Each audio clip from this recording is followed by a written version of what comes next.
that happened when he tossed the stone in that little hole in the door. Yeah. Let me do this also. So throw one more stone with the inscription on the wall, on the slot.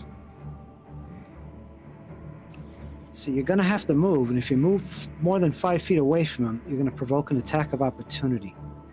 Yeah. Unless he disengages. Which is an action. And as part of your move, I'll let you scoop up a stone and toss one in as well. But I'm going to make you make a roll on this because Lord Torin is pretty much in the way. But I'll let you attempt it. I'm going to make a dexterity roll. It's a d20 plus your dexterity modifier. Yes, which is dexterity 0, yeah. Oh, no. All right, you have to beat a DC set by me, but I'm going to roll it. I rolled an 8. No modifier. The stone bounces off the door, ricochets. It doesn't go in the hole, but it does fall at your feet, Lord, so you'll be able to quickly pick it up. I would let you make a dexterity check to try and grab it out of the air, but you've already done enough. So it falls to the floor. Okay. Now, you didn't disengage. You still have your action. Let me attack the axe again. You got 1 point of lay on hand, which wouldn't do much good right now. You could attack. I guess your axe is out.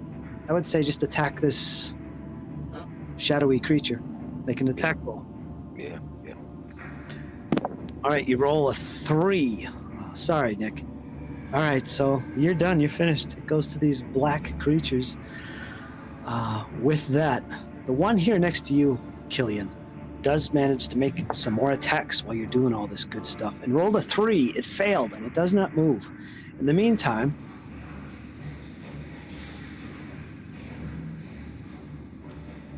in front of you, another one attacks you, Killian,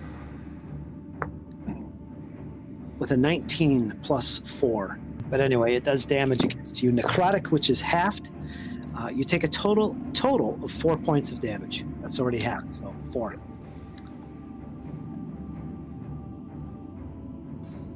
$10, $15, $20, $25, $30.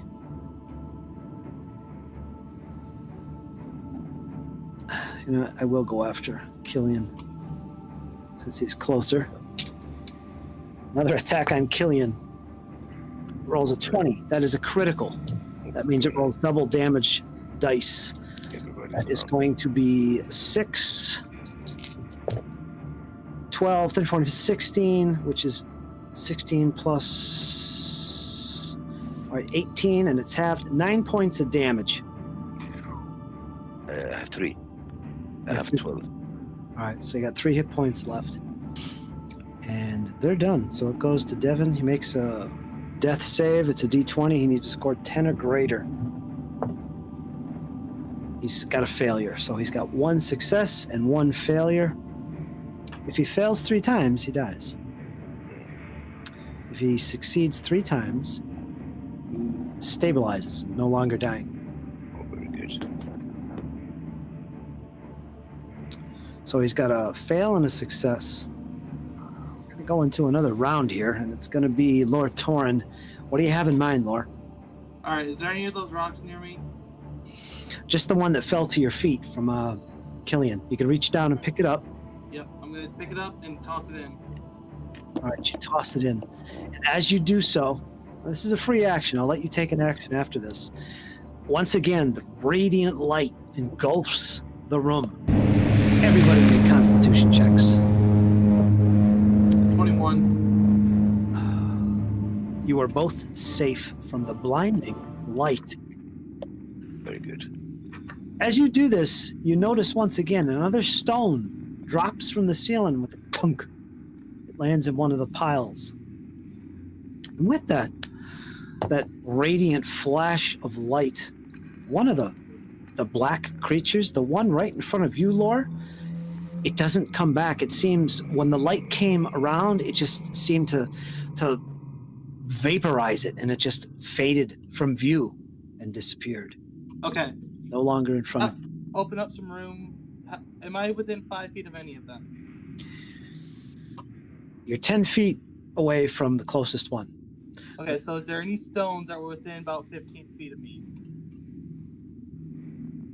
Not really. There's two piles. One is really close next to Killian. Let me roll a dice here. Odds or evens? Odds. You got it. There's a stone, just one, within easy reach you can pick up. Now, this will be your second stone, so this will be a full action if you do this. Yeah, I'm doing it.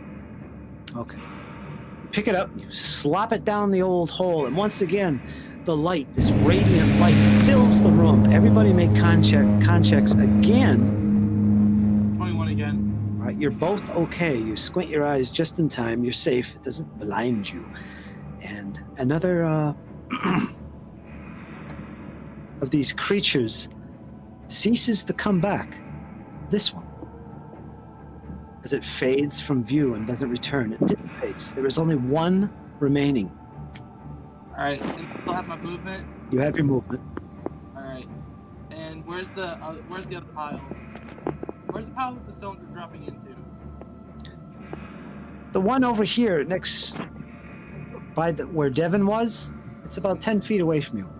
It's about 10 feet away from you if you move along the wall. I'm gonna move along the wall, staying away from that thing. Go over to grab another one. I'll tell you what, there's one right next to you. There's a pile. If you just move 5 feet behind Killian and then move back. All right, I'll just move over towards the pile. You gonna stay there? Yeah. All right, you gonna grab a handful? Yep. All right, I'll let you do that as a free action, but you're done. You're done. All right, and with that, Killian, two of the shadowy creatures have not returned. They've disappeared in silence. They're no longer present. You see the shadows of one flickering in front of you. One remains. Of course, there's a torch by Devon, which is lighting this area. Yeah. So is there any remaining stone I can throw, or all stones are thrown? Well, there's plenty of stones. They're in piles. You're right on top of one. And just to let you know, you've damaged all of these shadowy creatures substantially. Yeah.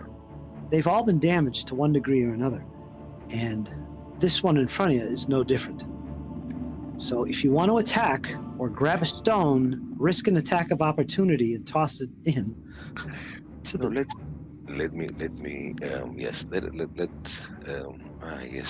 opportunity. Because I have strength 3 now, correct? Let me throw a stone in the door. Let's try it. Yeah, no problem. That's going to be really hard because it's on the side closest to you. That's like a corner shot. It's impossible. The DC would be like 25. All right, you scoop it up as part of your movement, so it's a free action, and you move up to the door.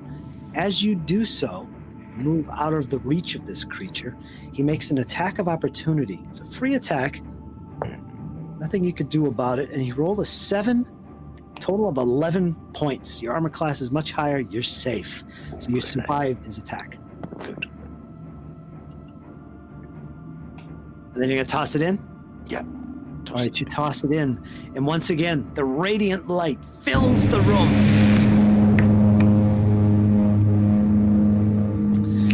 Make constitution checks. 20. You're both safe from being blinded. And the creature dissipates and does not return. And the door's still closed? And with that, you see another stone drop from the ceiling. Okay, are we effectively out of combat for the moment? You are effectively out of combat. Right. And let me roll for Devon's... Devon, I'm going to use my healer's kit to stabilize him. Okay. Boom, he's stabilized. Thank you. So he's at 0 hit points, but he's not dying. Yep. All right, let me check my notes here. I have 1 point of healing hands I can give him. Yeah, go ahead, because I have a feeling we're going to be evacuating pretty quickly here. Yeah. So I give him 1 healing point. All right, that wakes him up. He has 1 hit point. stones that fell out, were they all falling in the same spot or different spots? No, but the last stone, it did fall separate from the other piles and is easy to find. Killian, it's about 15 feet in front of you. Okay, let's examine this stone. You move up to the stone, and this one is pretty much the same thing. Something written on it. It says righteous. Righteous. Let's throw this stone also in the door. Let's see what's gonna happen. Let's hold on a second. Okay. Let's hold on a second. Mm-hmm. I'm hurt. You're hurt. Devon almost died. I propose that we go back to the other room and take a long rest. Okay, good idea. Because it's just what time is it about nowadays, roughly? How many hours have we been down here? It's about an hour and a half. Yeah, it's close enough to evening. Let's just go ahead and take a long rest, and then we'll drop it in first thing when we wake up. All right, what will happen with a long rest, assuming it goes without interruption, Killian, you'll gain your 5 full pool of points back to your lay on of hands. In addition, everybody gets all their hit points back. Do I get my strength back? You both get all of your strength points back after a long rest. Good. And I get to lose that exhaustion. And you lose your exhaustion. Where exactly are you? Where exactly are you staying? We're gonna camp in the hallway, so that we can kind of keep.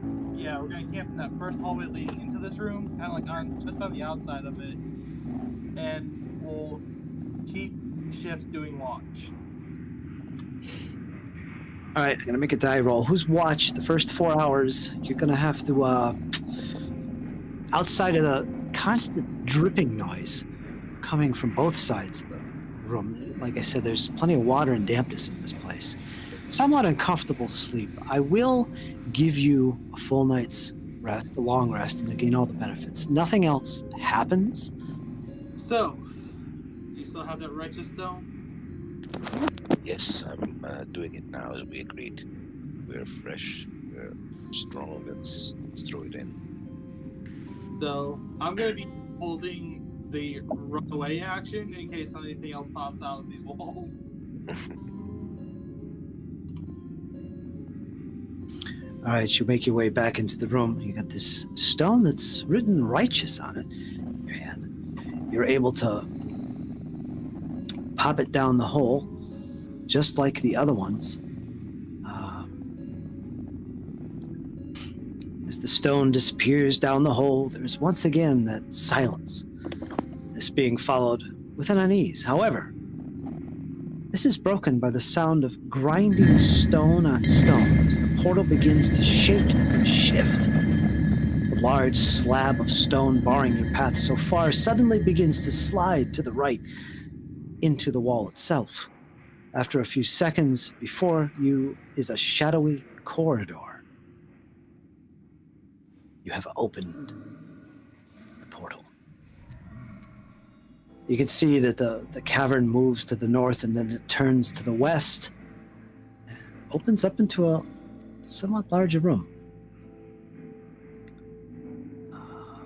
As you travel the corridor, the air is damp and the walls wet, more so than previous rooms. It eventually opens up into a much larger chamber, as you can see. There, sitting in the center of the cave, is what looks like to be a simple wooden chest. Could this be? Devon speaks. Could this be Pallon's chest? We're not even sure this really is Pallon's vault.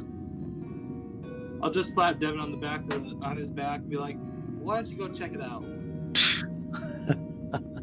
By Kor's grace, he falls to his knees and begins to pray. Pray to Kor's before he makes this task. He knows full well what could be contained in that chest. I'll kneel down and pray with him. If I can use my divine sense to feel if there is any danger in this chest. Well, that helps you identify good and evil creatures. Creatures is creatures, okay. Just, it's up to us. Let's open the chest when they're ready. Right. Devon is the first one to get up off his knees, and he walks up to the chest. And immediately, he stops. He looks back to you. He says one word. Locked. There's a big black iron padlock on the front of it.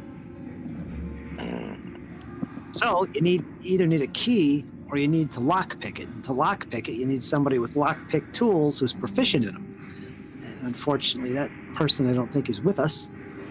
Outside of that, sit there and you could try and bash it open with your weapons. I'm gonna walk up now. Does Devon have a mace? Yes, he does. I'm gonna walk up and ask him for his mace real quick. He's kind of hesitant. He asks you, what do you want it for? Universal key. Then I proceed to beat the crap out of the lock. All right, you gonna attack the lock? All right, make your attack rolls. Make an initial attack roll. All right, it's a 13 plus. No, you missed. You missed the lock after a series of blows. I'll tell you right now, you're gonna need a 19 to be able to hit this thing accurately, so you do damage. Fortunately, locks typically don't have a lot of hit points. So what I'll do is I'll let you make a second attack. Go ahead.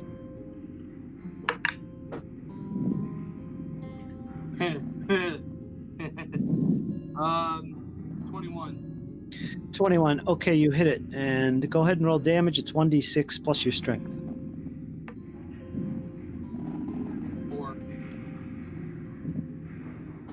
It seems like it's almost ready to snap right off the hinges.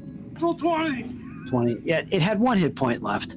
Anyway, smash the lock. It comes flying off and falls to the floor. What do you want to do with the lock? Do you just want to kick it to the side, or do you want to open up the contents and just get right to it, or what? I'll just kind of take my trusty spear and kind of pry the lid open a little bit, like from a distance. Where are you, Killian? I'm beside him, just a few meters behind. It opens up. The chest opens, reasonably dry, but very musty smelling coming from it. It hasn't been opened in a long time. You're looking into it. You can just make out the shadows inside. You ask Devon over. He rushes over with the torch, and you look inside. You see what looks like a couple potions are obviously sitting in there. You also see quite a few coins, some of which are in a sack, others are broken open. You see some gold, you see some silver, and you see some obvious copper pieces as well. You also see this large contraption with chains and little bowls on it. It's silver, reasonably clean looking. Could this be the scales? It says. All right, so I'll reach in and I'll grab the weird-looking device. You grab the scales? Yeah. All right, there's also 2 potions in there and a whole load of coins. All right. You want to take the time to count them and sort it all out? I'll let you. I think I'll just say to the group, let's just take all this and go to some place where there's not going to be shadows attacking us at every turn. Yeah, let's take them out and get the hell out of there. All right, if you leave everything in the chest, it's about 53 pounds altogether, so it's a convenient way to carry it if one of you wants to do that. Killian, do you want to carry this with me, and then Devon can lead the way with the torch? Sure. Good idea. Okay, no problem. It's got handles on both ends. You could pick it up and carry it together. Devon takes the lead with his torch. And we will vacate to the outer room. We won't leave the full cave yet.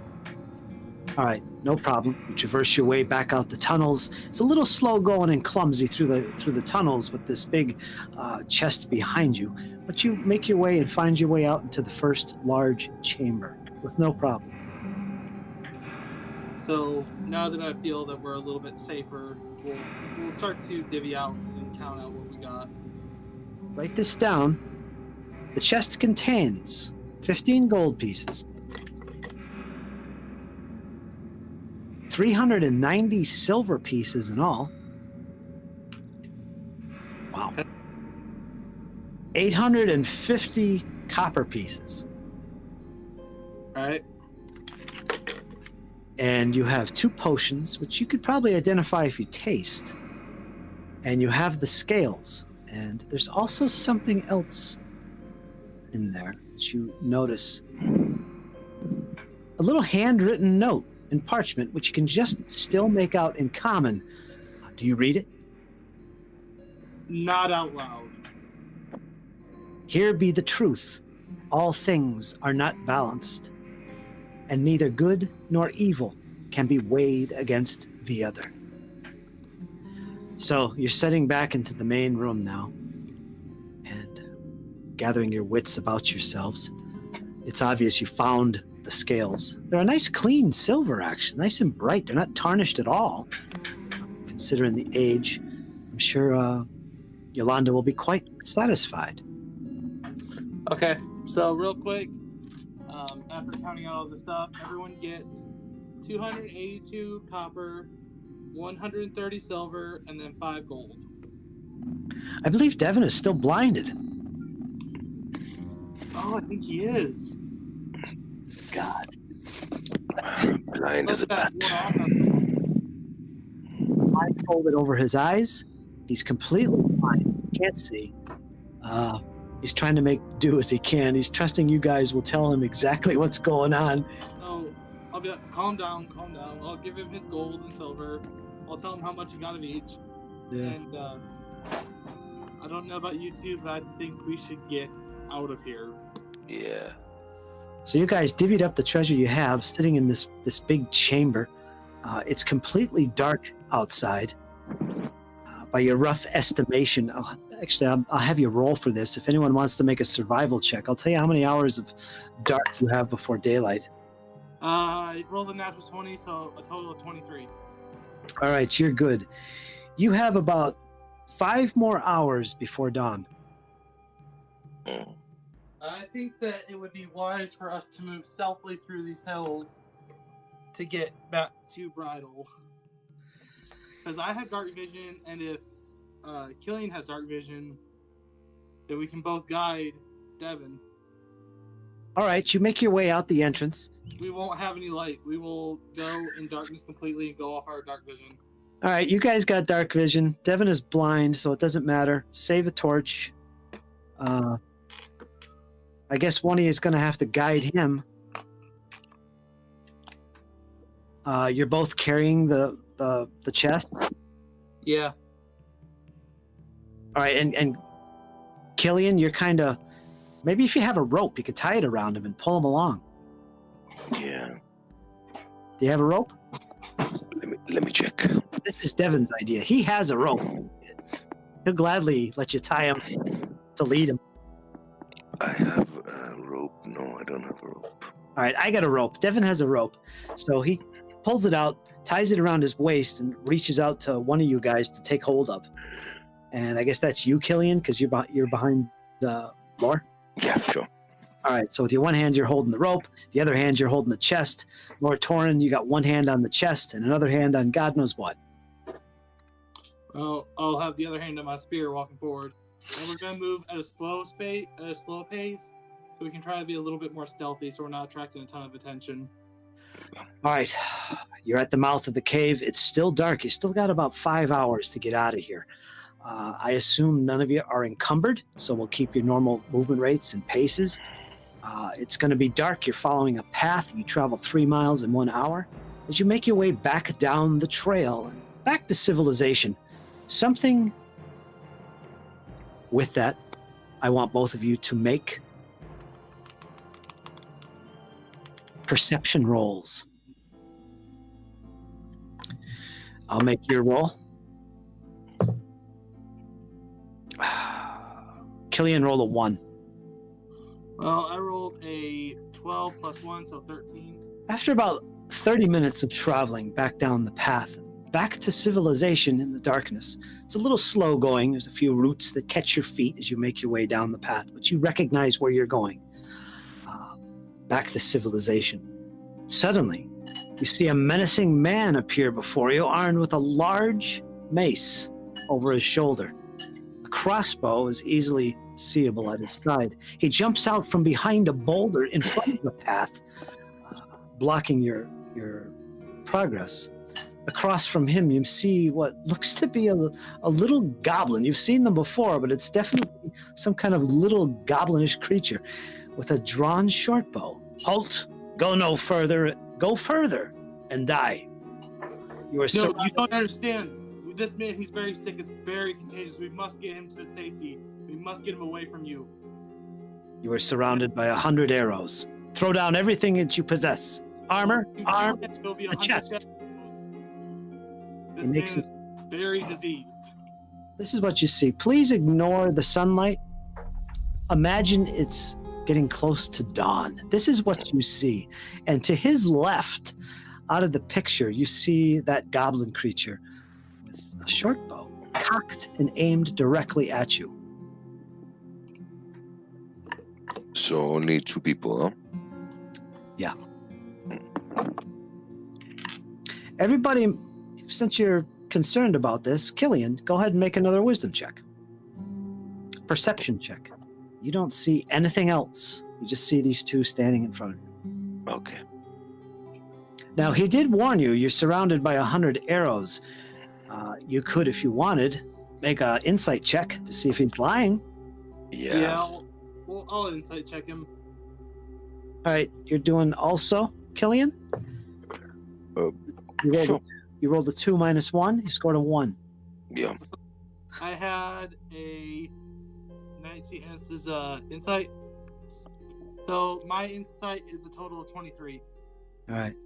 Killian, I'm sorry, but you just can't tell if he's lying or what. He said 100 arrows. You're pretty much believing him. However, Lore, you know he's definitely telling a lie there. There might not be anybody else in here. Go ahead and make a wisdom perception check. Lore. 16. You definitely spot movement from both sides and behind you. To warn you, this man is highly contagious. He has a very deadly disease. Every night, when he falls asleep, he grows a complete duplicate of himself. And then it explodes and infects anybody around him. Wow. All right, I want you to make the situation. I want you to make a deception check. That's your charisma. Give yourself advantage on this roll as well because he is blindfolded and Natural 20! That is... He definitely takes a step back. He sees Devon and he's like, whoa. In fact, so does the goblin. He kind of lowers his bow down just a little bit. Really, it looks flustered for the moment. Then throw your stuff down. Throw it all down. We don't want to touch nobody. Stay back. Everything we carry is contaminated. We must get to the Temple of Lada. They're the only ones that can save us. Okay, make another deception check. That's a good one, too. With advantage also, or just straight roll? Straight roll. All right, so total of 15. With that, he doesn't seem to believe you. Not that part about it. He says, as long as you keep your distance, don't come near us. We don't care if you live or you die. We just want your stuff. Throw down the chest, throw down your weapons and your armor in that order, or we'll kill you. And with that, his hand reaches down towards his crossbow. I'll put the chest down,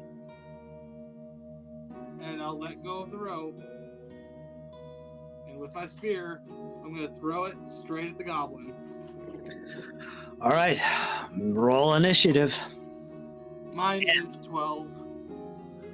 You're up front. They're about, what did I say, 20 feet away? Mm-hmm. Zoom in on 10, 15, 20. Yeah, it's about right here. You're right here, Lore. And behind you, and finally, picking up the rear, is a blind, basically useless Devon. Of course, we have these individuals here.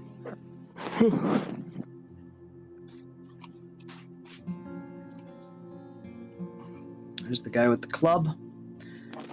And over here, you see a goblin.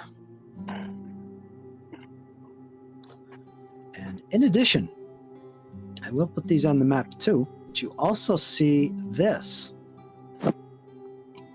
Hidden in the brush over here, he's got cover. Looks like another goblin. However, on the other side, there's another creature you can't really identify clearly. It's still a little bit dark, but he's over here, on the other side. And that's the situation. We rolled initiative. All right, what is your initiative, Lord Torrin? 12. Killian, what did I roll? 15 for you? Yep. All right, Killian, you see what's going on. You're not fazed by all this. Yeah, I'm turning around and I'm shooting the troll in the goblin in the flanks. Killian. Yep. Before you get a chance to really jump on things. Oh, forgot Devon. Let me grab him. All right.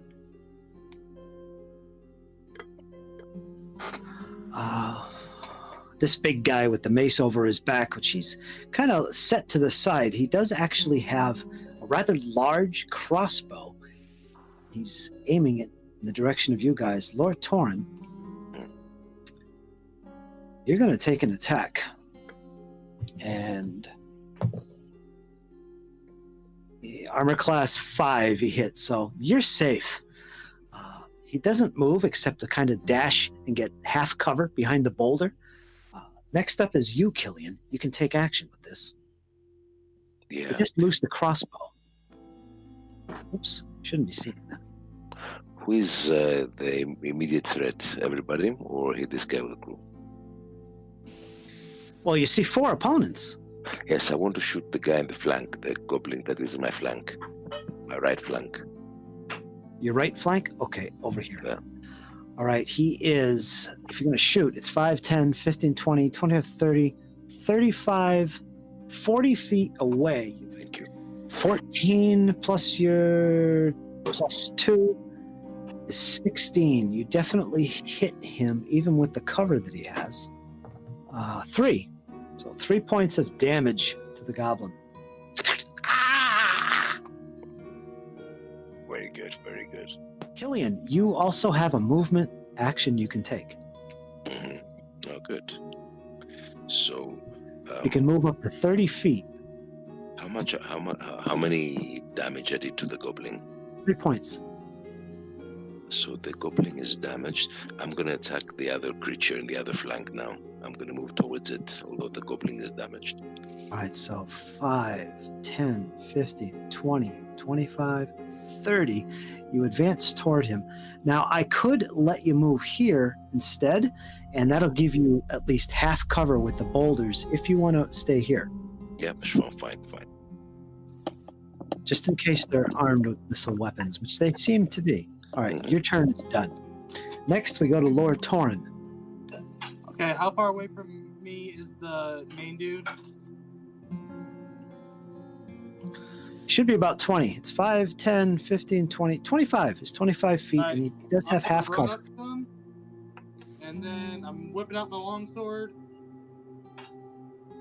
And this is going to be two-handed. First attack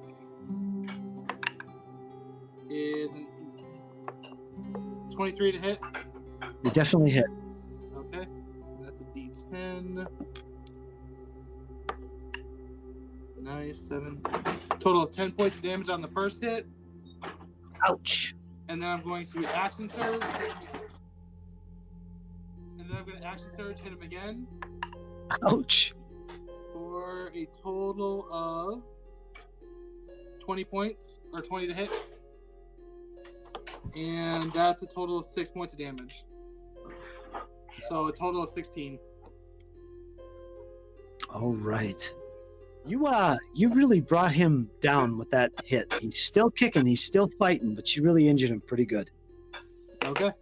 And with that, this goblin from behind the rock closest to this bandit Bane guy, he doesn't move. He has a nice 3/4 cover. If he stays where he is, he's going to take that and shoot his short bow at you, Lord Torn.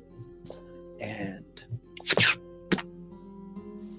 he hits, and his damage, he does a total of 5 points of piercing damage, Lore.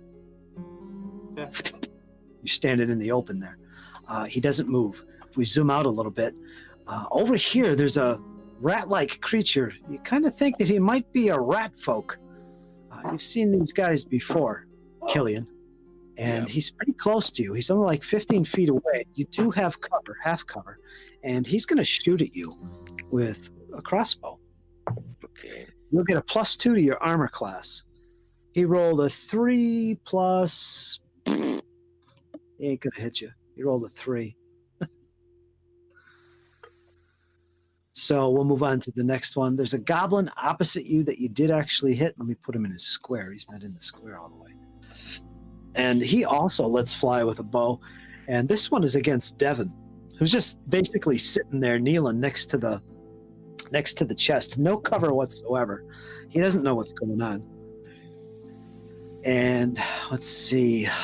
His armor class Poor Devon. he did just get hit. And he takes some damage, unfortunately. Yes, poor Devon. He's going to take 1d6 for the short bow. He takes 7 points of damage, which is not good. Piercing damage. It's bad. Oh, it's not good. I got 3 hit points left.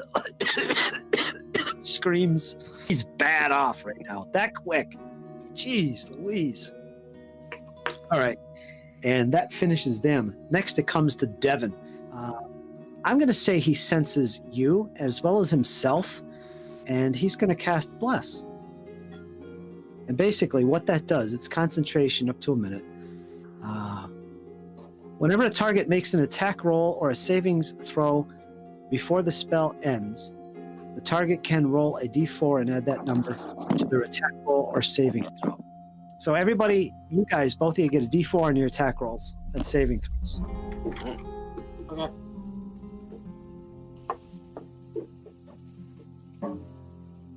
I bless you by Kor's power. Bless them. And he also does it on himself. And his movement action will be to fall prone, which will give disadvantage on missile attacks, and crawl behind the chest. It's only a little bit of cover, but if he's prone, I'm going to give him at least half cover for this. So he's got half cover, he's prone, disadvantage for missile attacks, and he's good. So next, we go to the bad guy. You're in melee with him. He immediately throws down the crossbow. It's a big crossbow. And he pulls out his big mace. Lore, he lays into this big. What's your armor class? 16. And, well, he's definitely got one hit. A flurry of blows come down upon you, and one of them manages to get right through, and it smashes in your arm, hits you in the shoulder. You're going to take some damage, and in this case, you're going to take 8 points of bludgeoning damage. Yeah. Next up, we have Killian. Yep. You got cover at the moment. You're over here on the right side of the map. Yeah. This guy is on the tree, or he's down in the land? He's hiding behind the trees. He's got cover. Yes, but if I attack him in close combat, I can hit him or no? Yeah, as long as the trees aren't in the way. Let me move close to him. Can I move close to him and attack him with the axe? Yes, you can. So you draw your axe and shield. Yep. One part about D&D is getting that book. 5, 10, 15 feet. You got a nice clear shot on him. So go ahead and make your attack roll. What is your strength modifier? A 2. All right, you rolled a 12 plus 2 is 14. You just managed to hit him. Your damage So let me roll this. D8. 5 plus 2 is 7. So 7 points of damage against this creature. Let me check out his... Yeah, 7 points. You really wailed into him, enough for him to collapse and fall before your feet. He just drops. You nailed him right in the head. Fantastic. He's definitely a rat folk. You can see even in the dark that this was a rat folk. Is he dead or he injured a lot? Let's just say he's dead. Very good. Dead with one blow. Yeah. You got him. I'll put him over here. Actually, I'll remove him. He's done.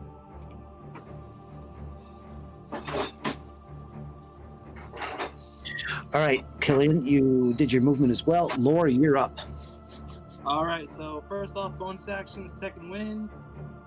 That's going to be 9 temporary hit points.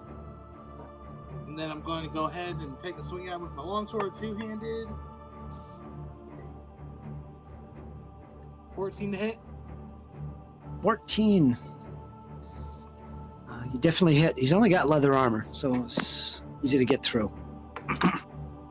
Oh, dang. Total 13 points of damage. What is it? Slashing? Yeah. All right, he's looking really bad. And I'm just going to look at him. Should have let us pass. He grabs his chest where you injured him. He kind of takes a deep breath and looks up at you. Just doesn't say a word. He just looks at you and he comes at you again with his mace. Next up, do you want to move? No.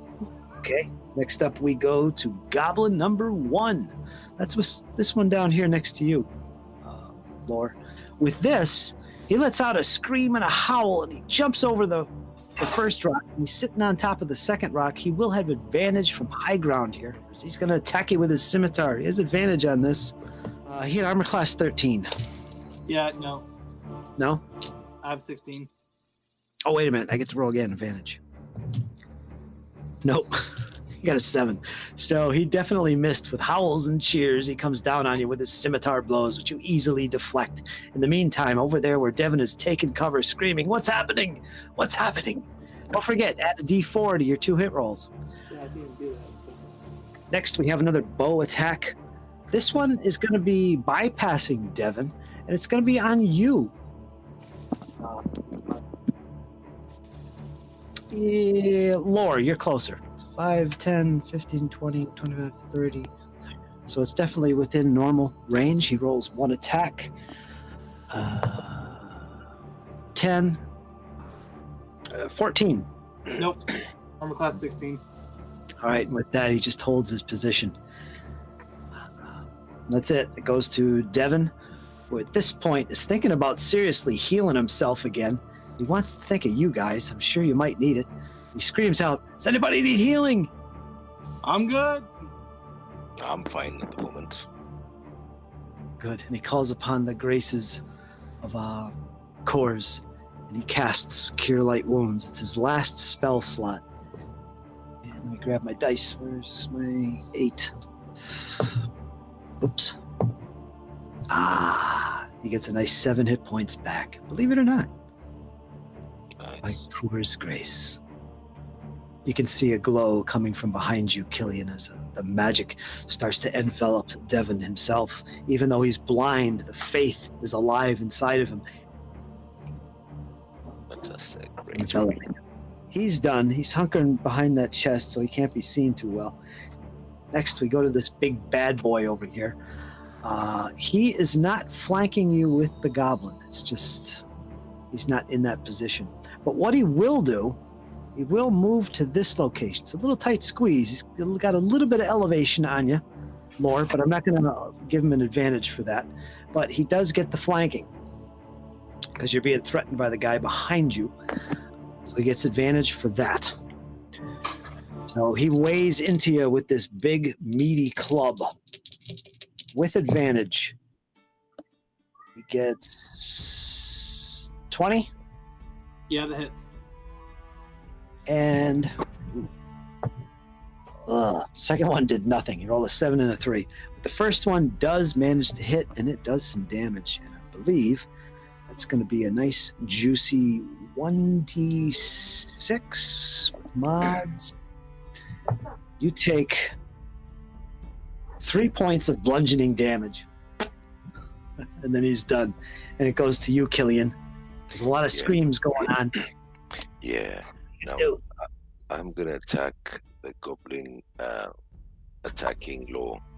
So he's in the middle, so I will support him. I will go and attack it from the back. Or are you going to shoot, or are you going to run down there? Can I reach there? Can I reach up there? It would probably take a dash, and that's your action. You wouldn't be able to attack, but it's 5, 10, 15, 20, 25, 30, 35, 40, 45, 50 feet away before you can attack him. So let me move and shoot. Can I move and shoot? Yeah, you could move your distance of 30 and then still have your action to attack. Okay, that's it. 5, 10, 15, 20, 25, 30. All right, you're over the rocks, and as you rush forward, you manage to put your weapons away in your shield and draw out your bow at once, and you can fire. Right now, you're about 20 feet away from him. You can shoot at him. He's elevated. He's standing on the rocks. He has no cover. You could nail him with this shot. Let's roll your d20 and add your dexterity. All right, you rolled a 2, plus 2, plus your dex of 0, so it's 4. Sorry, Nick. No problem. All right, so you moved, you fired. You're all done unless you have a bonus action, which I don't think you do. You might... So next we go to Lore. You're up, Lore. You're surrounded. All right. So, standing proud, I'm going to take a swing at... I'm going to move just out. No, I'll stay where I am. I'll just attack the guy that I've been attacking. Okay, go for it.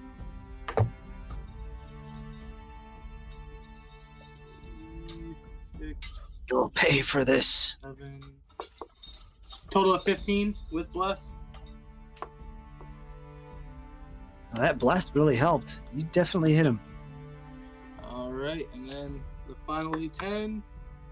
Oh, that's right, Nick. You have an additional plus 4 die added to your attack. Yeah. It wouldn't have helped you, though. Your roll was only a 2. Yeah. So, once again, a total of 13 damage of slashing damage. Describe how you finish off this vile foe. I grab him by the collar, I stare him down. Cool. And then I just ram my longsword into him and just kind of turn and stare at the goblin. All right, with that, his body collapses under a flurry of blows from your blade, and his body falls before you. And with your screams, the goblin hears you, and he looks a little bit distraught at this, and he's kind of hesitant to attack you. You turn to face him. And with that, he lets out a horrendous scream and attacks you with his scimitar. And he rolls an 18. All right, that hit. 22 is what he gets. So, boom, he hits you. He gets a D6, I believe. 1, 2, 3. 3 points of damage. Okay. And he continues to maintain the high ground.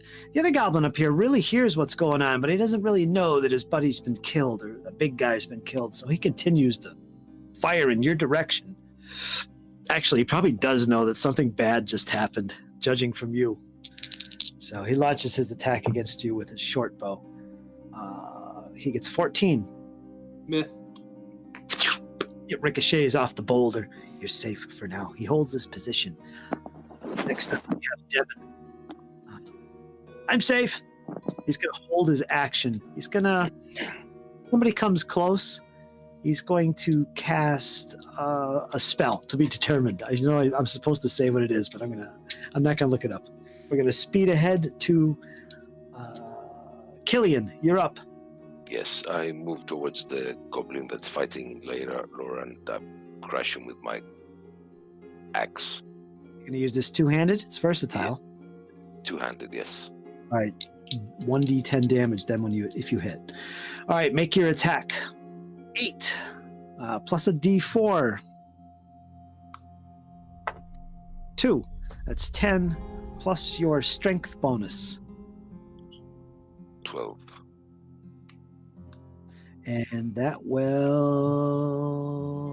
not hit the goblin. He has leather armor, and he does carry a shield with his scimitar. So it does not hit him. After Killian, you're finished. We go to Lore. Lore, you're up. You've got this last lone goblin surrounded. You can call for his surrender or finish him. All right, so we're flanking, so it cancels out the disadvantage of attacking someone on the higher ground, yes? You don't get disadvantage for that. You'll have advantage for flanking him. Okay. So you'll get advantage on this attack. You only get... He gets advantage when he attacks you. Okay, gotcha. Unless you were prone. That's a whole different ballgame. 22. 22 hits. So a total of 10 points of damage. Slashing. Ah! His body just cleaves. You cleave him in half, and he falls in 2 pieces off the rock. Finished him. And then I'm going to use my movement to go up towards the one that's been shooting at me. Okay. 5, 10, 15, 20, 25, 30. That's your 30-foot range right there. All right. So you're about 10 feet away from him. That's fine. Actually, 15 feet. The lore's done. And the last goblin, he's all by himself. At this point, he knows it's not good. And he's going to take a dash action to run 60 feet away from his current position. Does anyone want to pursue him? No, let him go. Not really. Let him go. All right. So he runs, says a few mumbles, and runs for his life. You've defeated them. Congratulations.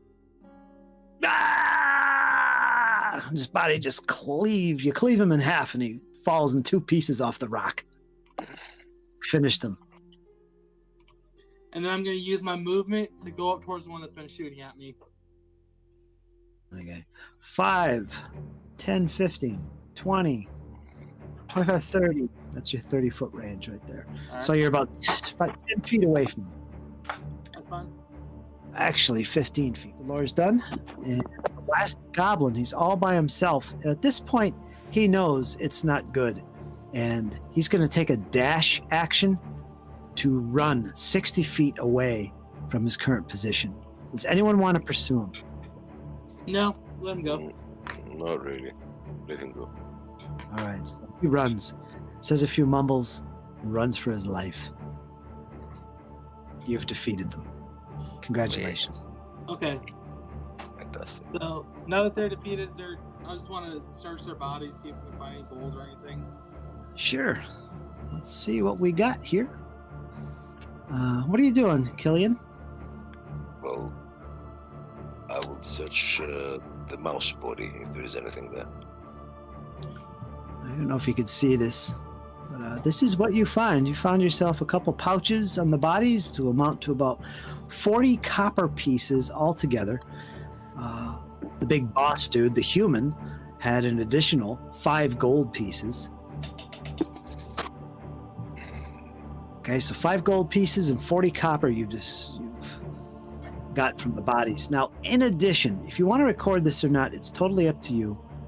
But you've got a lot of arrows and crossbow bolts, a heavy crossbow, a light crossbow, dagger, 3 leather armors, a mace. There is a potion of healing on the man's body. I will definitely take that. Yes. You got a couple scimitars, a couple shields, a couple short bows, and a suit of studded leather armor. Now, you could ignore all these weapons and equipment if you want, or you could salvage them. It's up to you. We're going to salvage as much as we can. All right. Salvage as much that will fit in the chest and we can carry on this without being encumbered. All right, you could take all this stuff, we'll add it to the case, you strip the bodies of their armor, take all the weapons, strap them on your sides. This is a considerable amount of weapons and equipment, but you can definitely do it. So I'll keep a track of this and give it to you later, but you do have the coins. Perfect. And we'll take care of all the divvying and selling and everything once we get back to the city, but I think we should definitely double time back to Bridal as quickly as possible. All right. Let's see. You still got about 4 hours left of darkness. All right, it'll take you a full another hour to finally get down to the foot of the hill. You get down the foot of the hills, and how do you want to proceed back to Bridal? Do you want to head towards the road? It's going to be about 3 hours. It'll be daybreak by the time you get there. Or you can take your chances and just head through the plains. That's going to take you a couple hours. Plains? All right, 2 hours back way from whence you came. And again, you have that unease of being watched. Only this time, you're not in the hills at this point, but you definitely sense someone's watching you. Could it be Jaren and Zabul or Zabal? Could they be watching you? I don't know. You don't hear any music, but you feel like you're being watched. Time passes quickly. It takes you about 2 more hours. Let's just say that when you get to Bridal, it's sunup. So we're now in a brand new day. It is Coors Day of all days, which is the equivalent of a Sunday in our age. It's Coors Day, and it's daybreak. You finally reached Bridal without incident, and it's daybreak. It's good to be home. Make your way to the Wayward Inn and Tavern. You come in, say your hellos, and go up to your rooms, and then share the news with your friends. Unfortunately, they're still asleep. So, congratulations. Ooh, fantastic. You're back home. Oh, yes. Well, that was a day.